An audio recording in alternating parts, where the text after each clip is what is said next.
امریکہ اور ایران کے درمیان بالواسطہ سفارتی مذاکرات میں پیش رفت ہوئی ہے کیونکہ دونوں فریق موجودہ جنگ بندی کی مدت کو 6 دن تک بڑھانے اور آبنائے ہرمز کو دوبارہ کھولنے کے مفاہمت نامے کا جائزہ لے رہے ہیں۔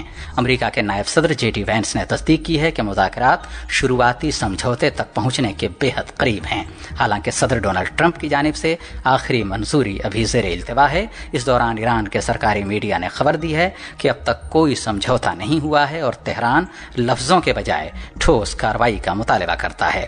تفصیل ہمارے نامہ نگار سے۔ خلیج تعاون کونسل GCC ممالک اس معاملے میں ہنگامی بنیادوں پر آگے بڑھ رہے ہیں۔ قطر نے آبنائے ہرمز میں بحری قوانین سے متعلق حتمی نکات طے کرنے کے لیے تہران میں اپنی خصوصی ثالثی ٹیمیں تعینات کی ہیں۔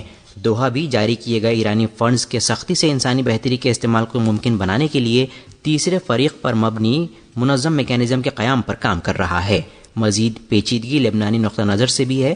تہران سبھی علاقائی محاذوں کا احاطہ کرتے ہوئے باہمی مفاہمت نامے پر زور دے رہا ہے، لیکن جنوبی لبنان میں اسرائیل کی جاری فوجی کارروائیاں اور نقل مکانی احکامات اس معاملے میں رکاوٹ بن رہے ہیں۔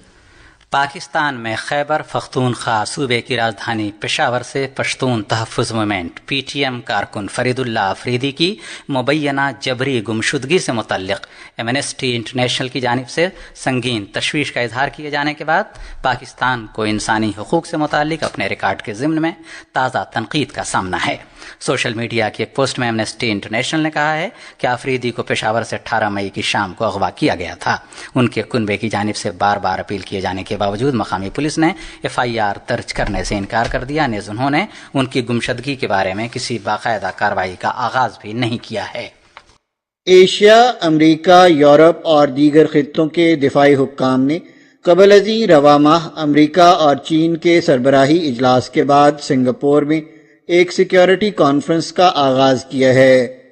شنگری-لا ڈائیلاگ جمعے کو شروع ہوا۔ مندوبین میں جاپانی وزیر دفاع کوئزومی شنجیرو اور امریکی وزیر دفاع پیٹ ہیگست شامل ہیں۔ ایران کی کشیدہ صورتحال کے ایشیا پر اثرات سے متعلق بات چیت کا امکان ہے۔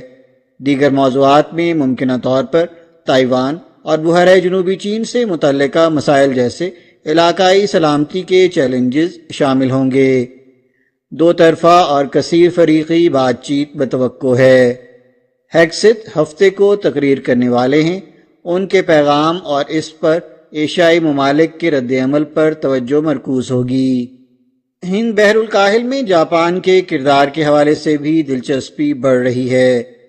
جاپانی وزیر اعظم تاکائیچی سانائے نے قبل ازیں رواں ماہ خارجہ پالیسی کے حوالے سے اپنی تقریر میں آزاد اور کھلے ہند بحر الکاہل کا ایک تجدید شدہ ویژن پیش کیا تھا۔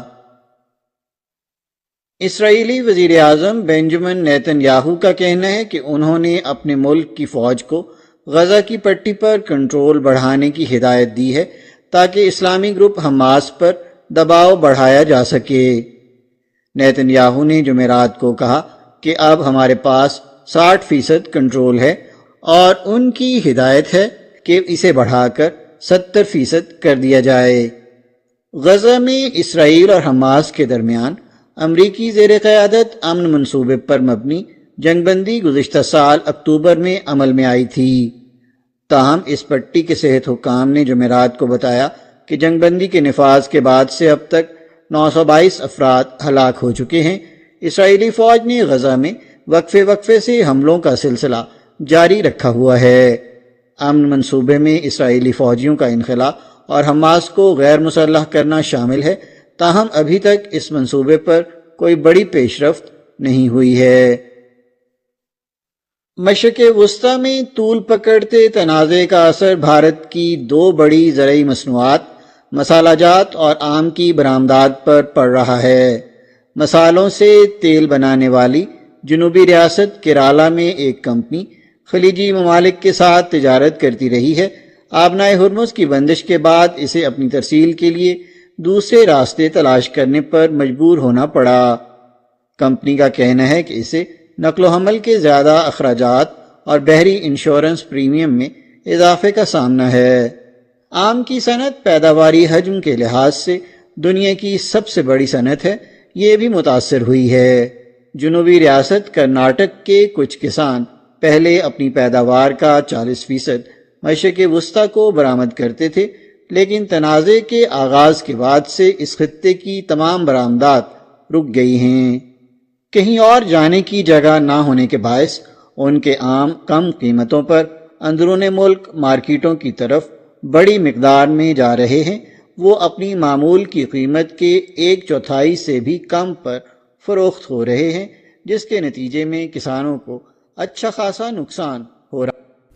اطلاعات کے مطابق جاپانی حکومت کے حالیہ جاری کردہ اعداد و شمار کے مطابق جاپان کے عسکری ساز و سامان کے آرڈر کی مالیت پچھلے 5 سال میں 3 گنا بڑھ گئی ہے، اور یہ 2025 کے مالی سال کے سرکاری عوامی ضروریات سے متعلق آرڈرز کا نصف حصہ ہے۔ ان آرڈرز میں زمین سے فضا تک مار کرنے والے میزائل، ہوائی جہاز اور دیگر عسکری ساز و سامان میں اضافے نے آرڈرز کی کل مالیت کو بڑھا دیا ہے۔ 29 مئی کو چینی وزارت خارجہ کی ترجمان ماؤننگ نے ایک یومیہ پریس کانفرنس میں اس حوالے سے ایک سوال کا جواب دیتے ہوئے کہا کہ جاپان کا ملٹری انڈسٹریل کمپلیکس دوبارہ فعال ہو گیا ہے اور تیزی سے کام کر رہا ہے۔ یہ تیز رفتاری جاپان کی دوبارہ عسکریت پسندی کی جانب جانے کی ایک اور نمایاں علامت ہے۔ ترجمان نے کہا کہ کیا جاپان تاریخ کی غلطیاں دہرانا چاہتا ہے اور عسکریت پسندی کی پرانی راہ پر چلنا چاہتا ہے؟ انہوں نے کہا کہ اس حوالے سے جاپانی عوام سمیت پوری دنیا کے امن پسند لوگوں کو انتہائی چوکنا رہنے کی ضرورت ہے۔ چین کا کہنا ہے کہ تائیوان اس کا لازمی حصہ ہے، اسی لیے چین تائیوان کو بار بار دھمکیاں دیتا ہے اور اس جزیرے کے گرد چینی فوجی مشقیں بھی معمول کی بات ہے۔ چینی کمیونسٹ پارٹی نے اگرچہ تائیوان پر کبھی حکومت نہیں کی، لیکن وہ اسے ایک باغی صوبہ سمجھتی ہے۔ تائیوان کی تاریخ اور ثقافت مین لینڈ چین سے مختلف ہے۔ آسٹرونیشین لوگ تقریباً 6000 سال پہلے یہاں آباد ہوئے۔ تاریخ بتاتی ہے کہ چین سے تاجر اور آبادکار اس جزیرے پر آتے رہے، لیکن صدیوں تک تائیوان کے مقامی لوگ حکومت کو چلاتے رہے۔ پھر 16ویں اور 17ویں صدی میں ہسپانوی اور ڈچ پاورز نے یہاں مختصر عرصے کے لیے نوآبادیاں قائم کی۔ 17ویں صدی میں چین کی چین سلطنت نے تائیوان پر قبضہ کر لیا اور 200 سے زائد سالوں تک اس جزیرے پر حکومت کی۔ اس کے بعد جاپان نے اسے اپنی کالونی بنا لیا۔ اسی دوران مین لینڈ چین میں نیشنلسٹ اور کمیونسٹ جماعتوں کے درمیان تنازع خانہ جنگی میں بدل گیا۔ سن 1927 سے سن 1936 تک ان دونوں گروہوں کے درمیان شدید لڑائی ہوئی۔ پھر جاپان کے خلاف لڑنے کے لیے ان دونوں طاقتوں نے عارضی اتحاد قائم کر لیا۔ دوسری عالمی جنگ کے دوران تائیوان جاپان کے ساتھ تھا۔ بہت سے تائیوانی باشندے جاپانی فوج میں بھرتی کیے گئے اور انہیں جاپان میں تعینات کیا گیا۔ سن 1945 میں جاپان کی شکست کے بعد تائیوان جمہوریہ چین کے کنٹرول میں آ گیا، جہاں نیشنلسٹ جماعت کی حکومت بن چکی تھی۔ زیادہ وقت نہ گزرا تھا کہ چین میں نیشنلسٹ اور کمیونسٹ جماعتوں کے اختلافات کی وجہ سے چین میں خانہ جنگی پھر شروع ہو گئی۔